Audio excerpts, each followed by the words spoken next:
I arrived at the country house that Saturday morning with no idea what was waiting for me inside those walls. The drive from the city had taken 3 hours, and I was exhausted. The kind of exhausted that comes from years of carrying weight on your shoulders, the kind that settles into your bones and never really leaves. My daughter Emma had called me the night before, her voice shaky, almost whispering into the phone like she was afraid someone might hear her. "Dad, please come tomorrow. I need you here." That's all she said. That's all she needed to say. When your daughter sounds like that, when you hear that tremor in her voice, that desperation, you don't ask questions, you don't make excuses, you just get in the car and drive, no matter what else you had planned. The country house belonged to the family, or at least it was supposed to. My late parents had left it to both of us equally in their will, me and my brother David. For years, it had been this place where we all gathered for holidays, where the kids played in the backyard until the sun went down, where Emma learned to ride her bike on the long driveway, where life felt simple and good and uncomplicated. But that morning, something felt different the moment I turned onto the property. The air felt heavy, charged with something I couldn't quite name. It was like walking into a room where everyone has just stopped talking, where the silence itself is loaded with meaning. I parked the car in the circular driveway and grabbed my jacket from the back seat. It was late September, and there was already a chill in the air, the kind that reminds you that summer is truly gone. The trees around the house were starting to turn gold and red and burnt orange, their leaves beginning to drift down onto the lawn. Under different circumstances, it would have been beautiful, the kind of beauty that makes you grateful to be alive, the kind that reminds you why your parents loved this place so much. But standing there that morning, I couldn't appreciate any of it. There was something wrong, and I could feel it like a physical presence. I walked toward the front door, my keys already in my hand, when I heard something that made me stop dead in my tracks. It was Emma. She was crying. Not just crying, she was sobbing, the kind of deep, gut-wrenching sobs that come from somewhere primal inside a person, the kind that makes your own chest hurt just hearing it. The sound was coming from somewhere inside the house, and every instinct I had as a father kicked into overdrive. I rushed toward the sound, my heart already racing, my mind already running through 100 worst-case scenarios. She was in the kitchen, sitting at the large wooden table that had belonged to my parents, the one where we'd shared countless family dinners over the years. Her face was buried in her hands, and her whole body was shaking with the force of her crying. She looked up when she heard my footsteps, and the moment our eyes met, I could see everything, the fear, the confusion, the sense of betrayal. She was 16 years old, and something had shattered her sense of safety. "Sweetheart, what happened? Are you hurt?" I immediately went to her, pulling her into my arms, holding her close. She was shaking, literally trembling against me like she was freezing, even though the house was warm. I could feel her heart racing as I held her, and I made a silent promise to myself that whoever had caused this would answer for it. "Dad, I'm so scared," she whispered into my shoulder, her voice breaking between words. I heard them talking. I wasn't supposed to hear them, but I was coming down the stairs to get water because I couldn't sleep, and I heard them in the study. Their voices were so intense, Dad, so serious. I didn't want to eavesdrop, but I couldn't help it. The door was open just a crack, and once I realized what they were talking about, I froze. I couldn't move. "Dad, they're planning something terrible, and I don't know what to do. I've been sitting here for an hour trying to figure out if I should call you or not, and I couldn't keep it inside anymore." I pulled back from her, holding her shoulders, trying to meet her eyes, trying to communicate through my presence that she was safe now, that I was here, and nothing bad was going to happen to her. "Emma, honey, slow down. Take a breath for me. Who's they? What exactly did you hear? Tell me everything. And don't worry about whether it makes sense or not." Just tell me what you heard." "Uncle David and Judge Morrison," she said, and the way she said their names, with such heaviness, such dread, told me everything I needed to know about the seriousness of the situation. They were in there with some other people. I think there's a lawyer there too. They were talking about the house, Dad, about this property. Judge Morrison kept saying something about making it legal and nobody will ever know the difference. And he kept laughing this weird, nervous laugh. And Uncle David was laughing too, but it was different. It was like he was enjoying it, like he was excited about whatever they were planning. They were talking about you too, Dad. They were talking about how to trick you. My stomach dropped. Not just dropped, it felt like something inside me fractured. David, my own brother. The person I'd defended countless times over the years, the person I'd given money to when he was struggling, the person I'd stood up for even when my instincts told me not to. And Judge Morrison, I'd known him for over 20 years. We'd gone to law school together. We'd been friends, or at least I thought we had been. We'd had dinner together with our families. Our kids had played together. And now he was in my family home, plotting with my brother against me. "What kind of trick?" I asked, my voice suddenly sounding very far away, like it was coming from someone else. "What were they saying they would do to trick me?" Emma's hands were shaking as she spoke. "They were talking about financial documents, fake papers showing that the property is underwater, I think, like that it's actually costing money to maintain instead of being worth money. They kept saying that you don't understand finances, that you'd be relieved to get rid of the burden. Judge Morrison said something about having a colleague in the county assessor's office who could make it official. They said that once you believed the property was a liability instead of an asset, you'd sign over your half to Uncle David just to get rid of it. I felt my hands clench into fists. This wasn't just betrayal, this was calculated, premeditated fraud. This was my brother and a sitting judge conspiring to defraud me out of property that was rightfully mine. Property that my parents had explicitly left to me in equal shares with him. Property that was worth millions. Property that was supposed to be part of Emma's inheritance someday, her security, her future. "Where are they now?" I asked, forcing myself to stay calm, forcing myself to think clearly. I could feel the anger rising inside me like a tide, and I knew I needed to keep it controlled, at least for now. "In the study, with the lawyer. They said something about finalizing the documents tonight so they could present everything to you tomorrow," Emma said. "Dad, what's happening? Why would Uncle David be plotting something like this? Why would a judge help him do something illegal?" I didn't answer her immediately. I was trying to piece this together, trying to understand what could possibly drive my brother to this level of desperation and dishonesty. The country house, my late parents' property. It was valuable, extremely valuable. It sat on 50 acres of pristine land, with views that stretched for miles in every direction. My parents had loved this place more than anywhere else in the world. They'd spent the last years of their lives here, tending the gardens, watching the sunsets, and they'd made it absolutely clear in their will that it should be divided equally between David and me. But David had always resented that. Even as kids, he'd always thought he deserved more. He'd always thought the world owed him something extra, something beyond his fair share. When our parents had been alive, they'd tried to be fair in their distribution of resources, but David had a way of making you feel guilty for having anything at all. He'd mastered the art of manipulation early on, perfected it through years of practice, and he'd never stopped using it as a tool to get what he wanted.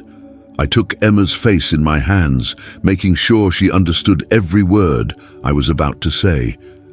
"You did exactly the right thing by telling me. I want you to be brave for me right now, okay? I need you to go upstairs to your room, lock the door, and don't come out until I tell you it's safe. Don't let anyone in, no matter what they say, no matter what excuse they give. Can you do that for me?" She nodded, though her eyes were still filled with tears. "Dad, are you going to confront them?" Aren't you scared?" "The only thing I'm scared of is that you get hurt," I told her honestly. "But I need you to trust me.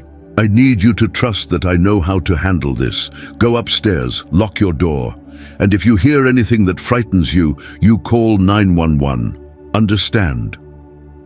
She hugged me one more time, and I held her for an extra moment, trying to communicate through that embrace everything I was feeling. My protective love for her, my anger at what was being done to us, my determination to make this right. Then I watched her climb the stairs, and I waited until I heard her bedroom door close and lock before I moved toward the study. The study was down the hall, past the living room with its high ceilings and the oil paintings my parents had collected over their lifetime. I could hear voices as I approached, low voices, intense and urgent, the kind of intensity that comes from people who are plotting something significant, something that matters enough to risk everything. I paused outside the door for a moment, composing myself, trying to figure out exactly what I was about to walk into and how I was going to handle it. David was speaking first. I could hear the confidence in his voice, the certainty of someone who believed he'd already won. Look, it's simple. He's never been good with money, never understood how to manage property or investments. We just present the paperwork to him showing that the property is underwater, that it's actually a liability rather than an asset. Tell him the taxes are astronomical, the maintenance costs are bleeding him dry, that the market for rural properties like this has collapsed. He'll sign over his half just to get rid of the burden. People like him don't have the stomach for complicated financial situations. They get scared and they make bad decisions. My blood ran cold. People like him. People like me, he meant. Was that what I was to my own brother? Someone he could so easily dismiss and reduce, someone he could so easily manipulate and deceive, someone he didn't even respect enough to be honest with? Judge Morrison's voice came next, and I had to grip the doorframe to steady myself. "And the paperwork will hold up? Legally speaking, this is airtight? There's no way he could challenge it later." "Completely airtight," a third voice said. I recognized it now. It was Gerald Patterson, a lawyer who'd handled some corporate work for David's company over the years. "I've drawn up the documents myself, and I've made sure everything is perfectly legal and binding. Once he signs, the property transfers to David automatically. It's done. There's nothing he can do after that. He won't have any recourse, no legal grounds to challenge it. The paperwork is ironclad." I felt something shift inside me in that moment. It was like watching someone you trusted remove a mask and show you their true face. This wasn't just betrayal. This was calculated, systematic, premeditated fraud. This was my brother. This was the person I'd grown up with, the person I'd defended countless times over the years when others doubted him, the person I'd given the benefit of the doubt to even when my instincts screamed that I shouldn't. David continued, "Once I have full ownership of the property, I can sell it to the developers who've been sniffing around. I've already had preliminary conversations with them. They're prepared to pay $8 million for this land. $8 million, Gerald. Do you understand what that means? We split the legal fees. You get $500,000 just for drawing up these documents. I get the rest. We're set for life." "What about your brother?" Gerald asked. "Won't he suspect something when he realizes the property was actually valuable?" "By then, it'll be too late," David said, and I could hear the smile in his voice. "Once the sale goes through, the money will be gone. It'll be invested in offshore accounts, shell companies all over the place. He might suspect, but he won't be able to prove anything. The documents will show that I purchased his half legitimately. Everything will be legal and proper on paper." Judge Morrison laughed, a cold, cynical sound. "That's beautiful, David. That's really beautiful. And you're sure he won't figure this out?" "Mark," David said, and I heard the contempt in his voice. "Mark's a good guy, but he's not smart about money. He never has been. He'll believe whatever I tell him, and even if he doesn't, by the time he realizes what happened, it'll be too late. The deal will be done, the property will be sold, the money will be gone. What's he going to do? Sue me? I'm his brother. What jury would believe that I defrauded my own family? I pushed open the study door. The three of them turned to look at me simultaneously, and I had the satisfaction of seeing the color drain from their faces. David's expression shifted from confidence to shock to panic in the space of a few seconds. Judge Morrison actually stood up from his chair, his body reacting before his mind had caught up with the reality of the situation. Gerald Patterson's face went pale, and his hand instinctively moved toward the papers spread out on the desk in front of him. "Well, well," I said, my voice steady and controlled despite the rage that was coursing through me like electricity. "Isn't this interesting? I received a family emergency call from my daughter, rushed over here as fast as I could, and stumbled into a conspiracy instead. How convenient." David tried to recover, forcing a smile onto his face, the kind of smile that usually preceded one of his elaborate lies, one of his attempts to manipulate his way out of trouble. "Hey, Mark, I didn't know you were coming early. We were just—" "Don't," I cut him off, holding up my hand. My voice was ice. "Don't insult me by pretending this is something innocent. Don't insult my intelligence by trying to spin this into something it's not. I heard everything, every single word. You were planning to commit fraud against your own brother, your own family. You were planning to steal $8 million that belonged to me by creating fake financial documents and deceiving me into signing away my property rights." Judge Morrison sat back down slowly, his face turning a deep shade of red. His hands were shaking, I noticed. "Mark, I think there's been a misunderstanding." "The only misunderstanding," I interrupted, and I could hear the steel in my own voice, "is that you all thought you could do this without consequences. You thought I wouldn't find out. You thought you could manipulate me into signing away my inheritance with fraudulent financial documents.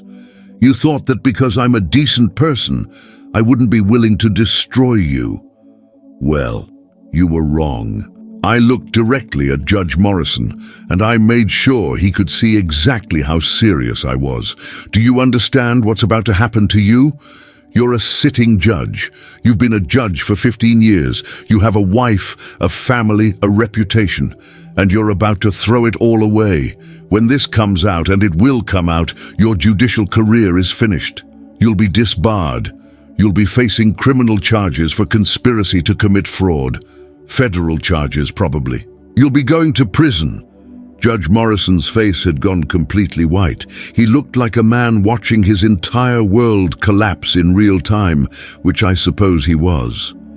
"And you," I said, turning to Gerald Patterson, "you're an officer of the court. You have a law license. You have a professional reputation. And you just agreed to draw up fraudulent documents for money. That's not just unethical, that's criminal. That's conspiracy. That's wire fraud if any money crossed state lines. You're looking at federal prison time. You're looking at disbarment. Your career is over." Gerald's face had taken on a grayish quality, like he might actually be sick. Finally, I turned back to David, my own brother, the person I'd known my entire life. "And you," I said quietly, and somehow my quiet voice was more terrifying than if I'd been shouting. "You're my brother. We share DNA. We share childhood memories. We share a family legacy. And you were willing to throw all of that away for money. You were willing to commit fraud against me, to steal from me, to destroy me financially, just so you could have more. Just so you could feel like you'd won something against me." I could see the calculation happening behind David's eyes.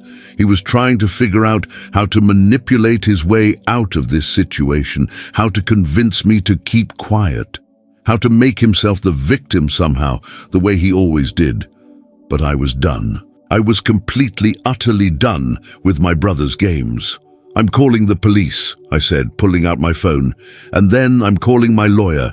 And then I'm going to make sure that every single person who needs to know about this conspiracy knows about it. My daughter overheard your entire conversation. She can testify to everything you said. These documents are evidence. Judge Morrison's position makes him a public official committing fraud, which elevates this to a felony. This isn't just criminal, this is catastrophic for all of you." I started dialing, my fingers steady even as my heart was pounding in my chest. As I waited for the police dispatcher to answer, I could hear David's voice calling after me from across the room.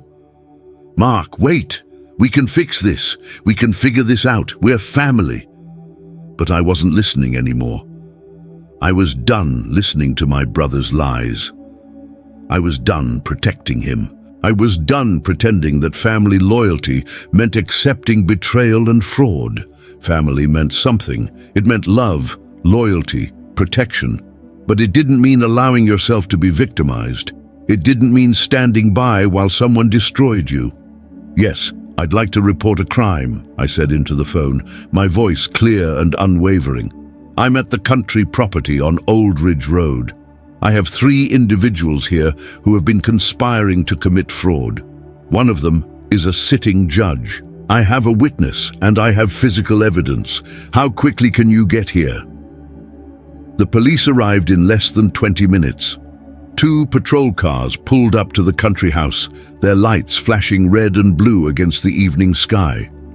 I watched from the window as the officers got out, their hands resting on their belts, their movements deliberate and professional. They'd dealt with situations like this before: white-collar crime, family betrayal, the kind of mess that happened behind closed doors in nice houses.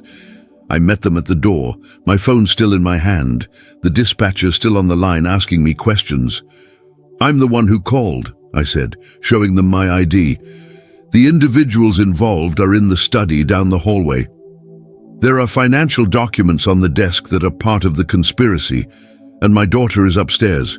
She's a witness." One of the officers, a woman with grey streaking her dark hair, nodded.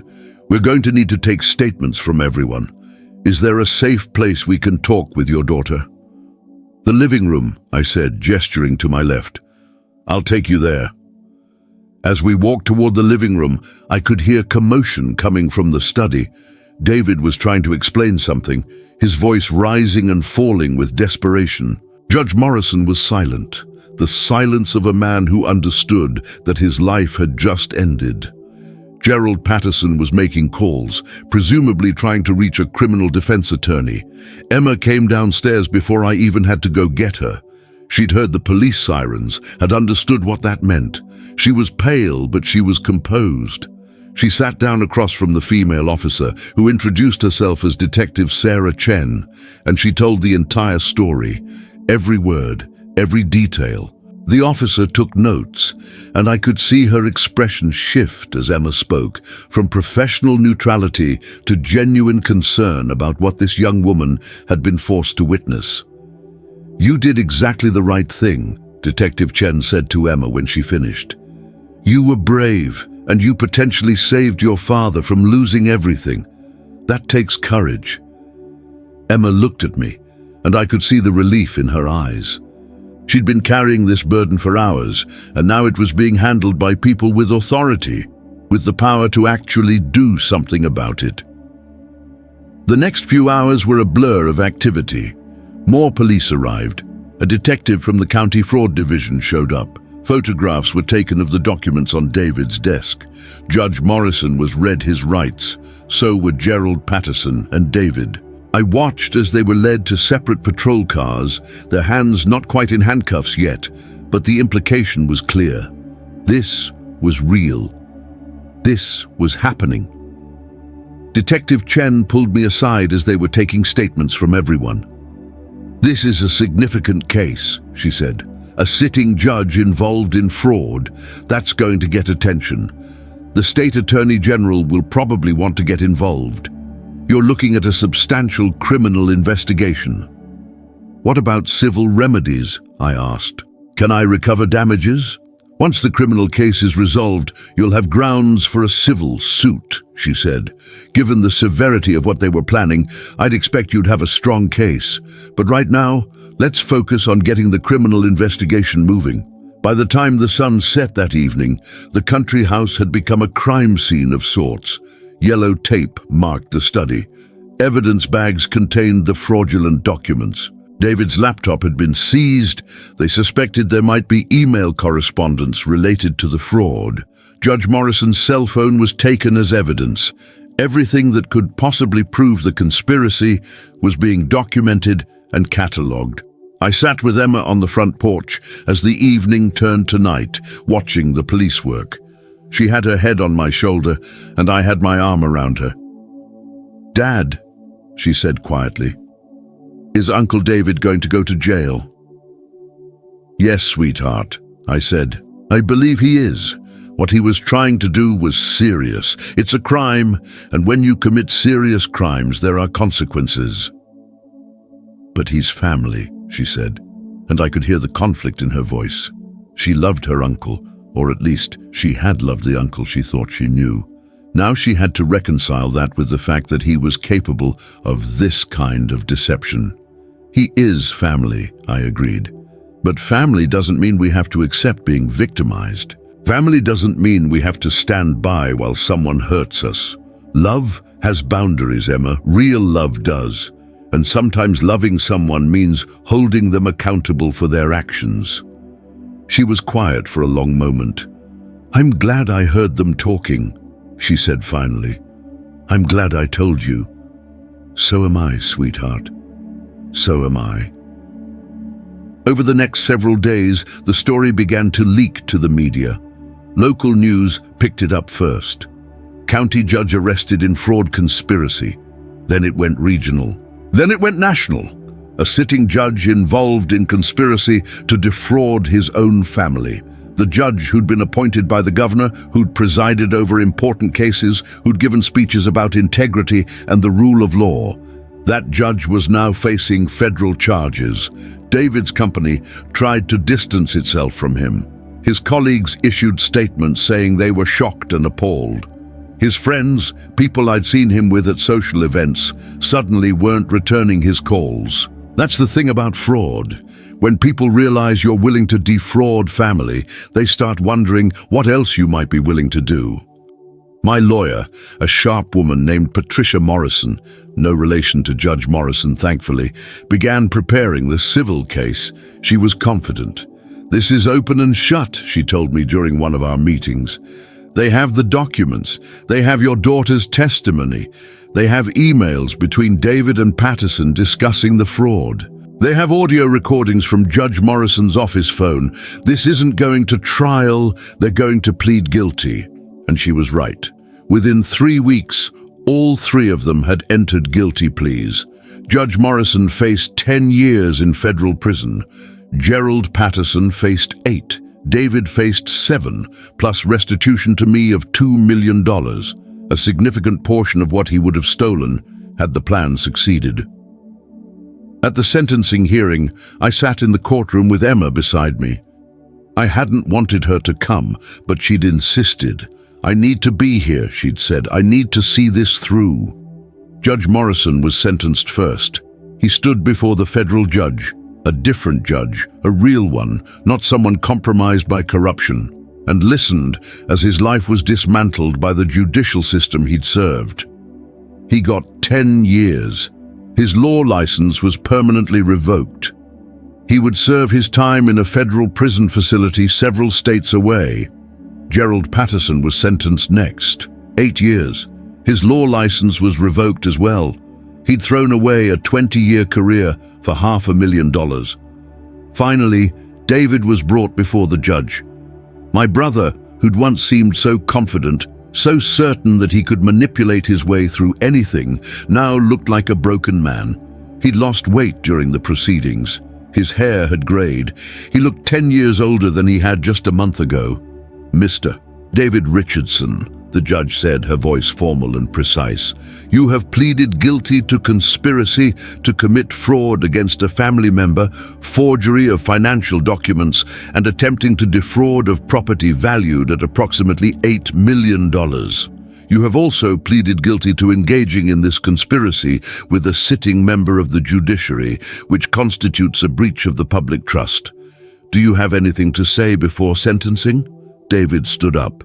He'd looked at me for a moment, and I could see something in his expression that I'd never seen before. Genuine remorse, perhaps, or at least the recognition that he'd made a terrible mistake. "Your Honor," he said, his voice hoarse, "I want to apologize to my brother. I want to apologize to my family. I made terrible choices, and I take full responsibility for those choices. I don't expect forgiveness, but I wanted him to know that I understand what I did, and I understand the consequences." He sat back down. The judge didn't look impressed.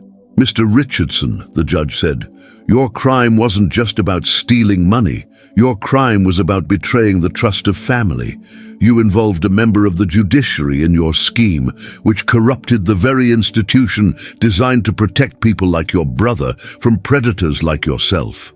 You are sentenced to 7 years in federal prison, to be followed by 5 years of probation. You will pay restitution of $2 million to your brother. You will also pay a fine of $500,000 to the state. You are remanded into custody." The bailiff moved toward David, and this time my brother was placed in handcuffs. He was led out of the courtroom, his hands cuffed in front of him, his head down. I watched him go without feeling anything except a kind of sad finality.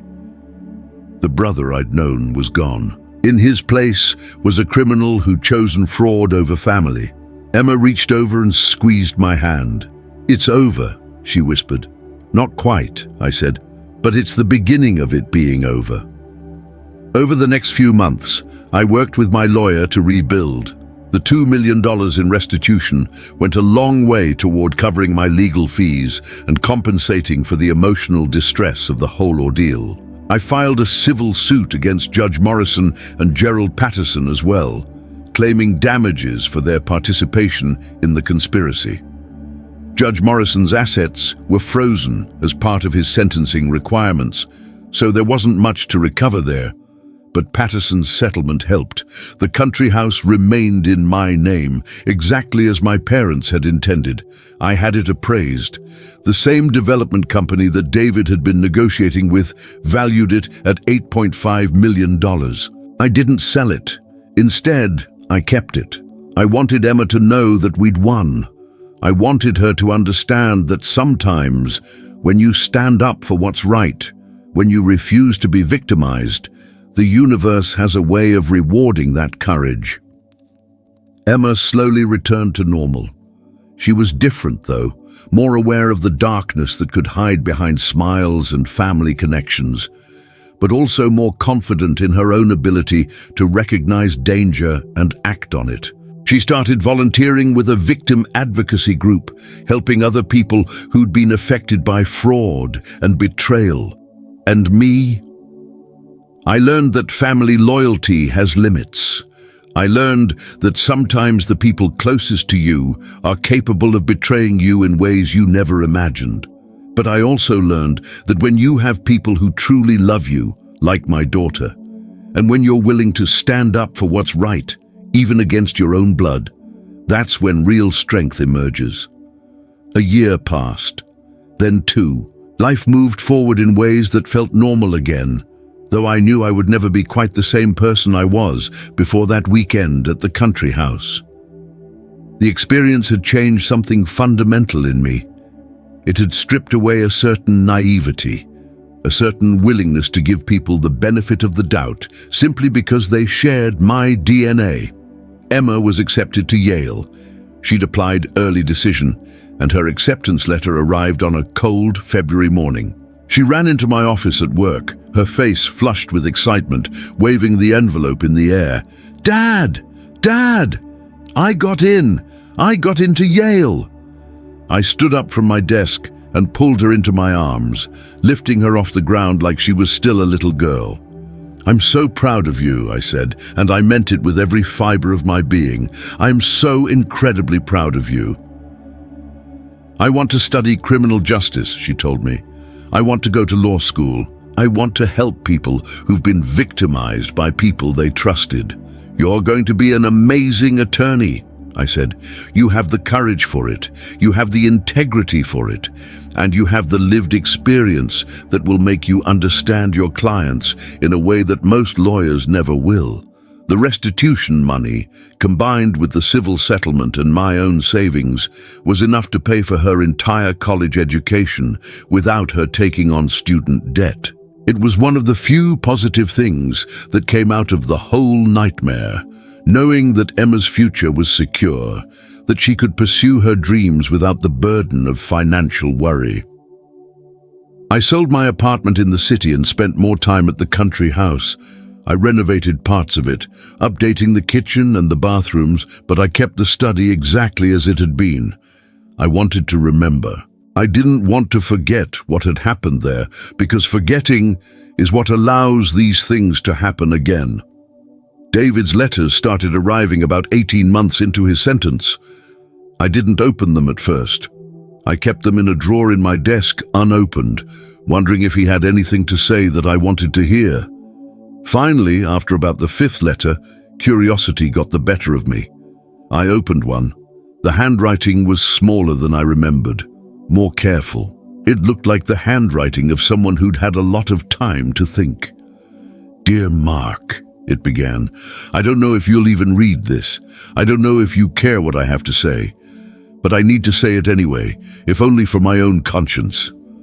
I've spent almost 2 years in this place, and I've had a lot of time to think about what I did, about who I've become, about the person I was before. I think about that weekend constantly.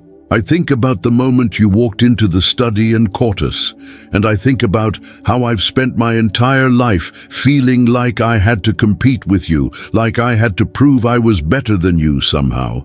I think about how that feeling of competition, that need to win against you, led me to make the worst decision of my life."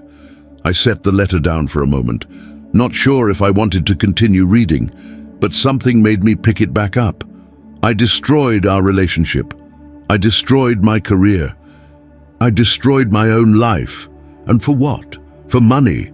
For the satisfaction of thinking I'd outsmarted you. It wasn't worth it, Mark. None of it was worth it. I've been thinking about what you said at the country house.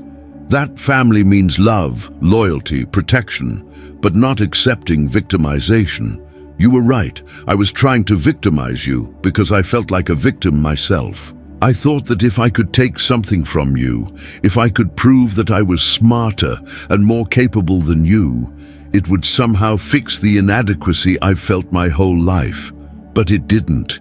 It just made me into someone I despise. The letter went on for several pages.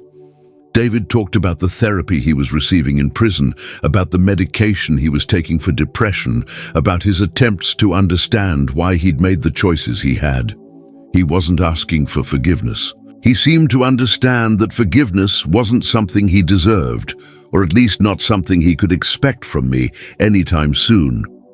"I don't expect you to respond to this," the letter ended. "I just wanted you to know that I understand what I did, and I'm truly sorry. You and Emma were my family, and I betrayed you in the worst possible way. That's something I'll carry with me for the rest of my life. I deserve to, but I wanted you to know that I recognize it." I put the letter back in its envelope. I didn't respond to it. I didn't know what to say, but I also didn't throw it away. I kept it in the drawer with the other letters, and occasionally I would pull them out and read them again, trying to figure out if there was genuine remorse there, or if this was just another manipulation, just another attempt to control the narrative. Years passed. Emma graduated from Yale with honors. She went to law school at Harvard. She excelled. She was invited to join a prestigious civil rights law firm after graduation, focusing on cases involving fraud and corruption. She was making a difference, helping people who'd been victimized by people they trusted, exactly as she'd set out to do. I was 58 years old when I received a call from the federal prison where David was incarcerated. My brother had had a heart attack. He'd survived, but just barely.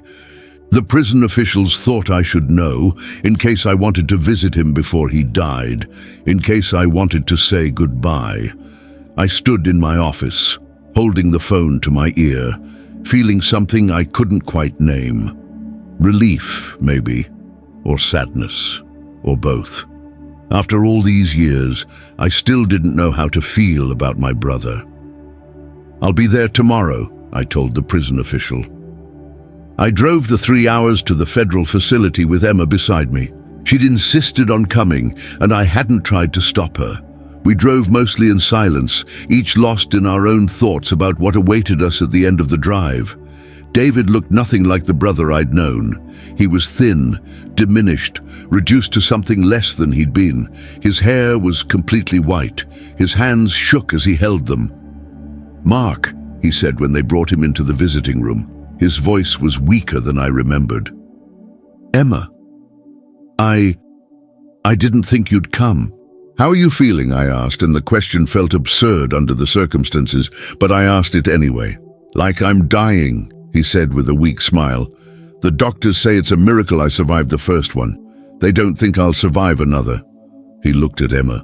"I'm sorry. I'm so sorry for everything, for what I tried to do to your father, for putting you in that position. I've thought about your face that day, the fear in your eyes, for years." Emma didn't say anything immediately. Then quietly she said, "I'm a lawyer now. I work on cases involving fraud and corruption. I help victims rebuild their lives. I do it because of what happened to my dad. In a strange way, you helped shape who I became. I'm not sure if that makes us even, but I wanted you to know it." I could see something shift in David's expression. Relief, maybe, or closure. I'm not sure which. We stayed for an hour. We talked about neutral things. Emma's career, my work, the changes at the country house. We didn't talk about the fraud, about the conspiracy, about Judge Morrison or Gerald Patterson. We didn't need to. All of that was in the past, handled and resolved and filed away.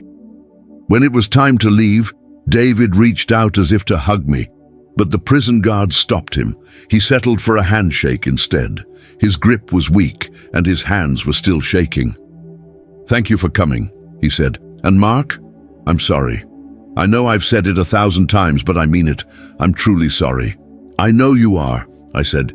And I realized as I said it that I believed him, not because I trusted him, I would never trust him again, but because I'd spent enough time with people and situations to recognize genuine remorse when I saw it. We drove home in silence.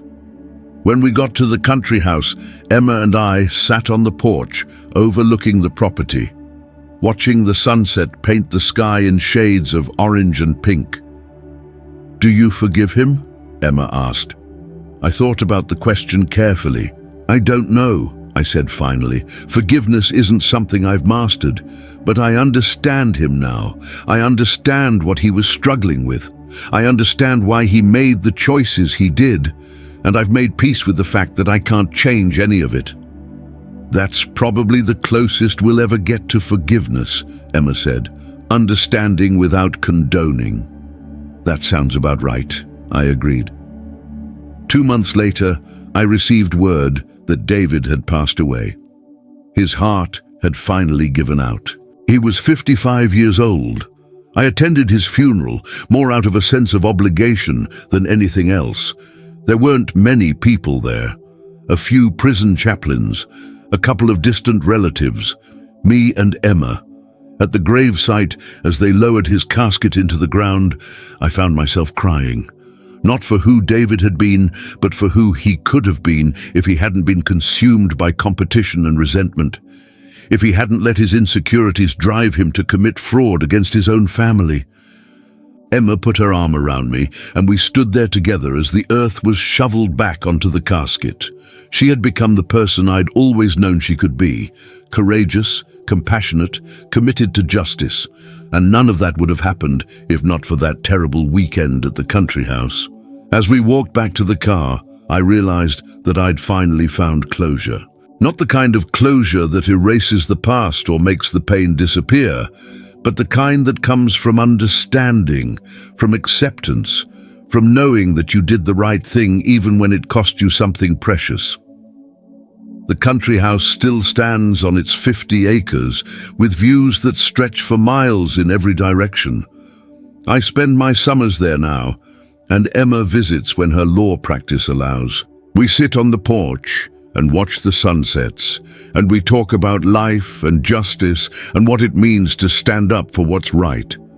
And sometimes, when I walk past the study, I remember that night, the shock, the anger, the determination to protect my daughter and myself. I remember standing in that doorway and making a choice to expose the truth, even though it meant destroying my relationship with my brother. That choice cost me a lot, but it also saved me. It saved my daughter. It saved my property and my integrity and my future. And in the end, I learned that some things are worth more than family loyalty, things like honesty, justice, and the protection of the people you love.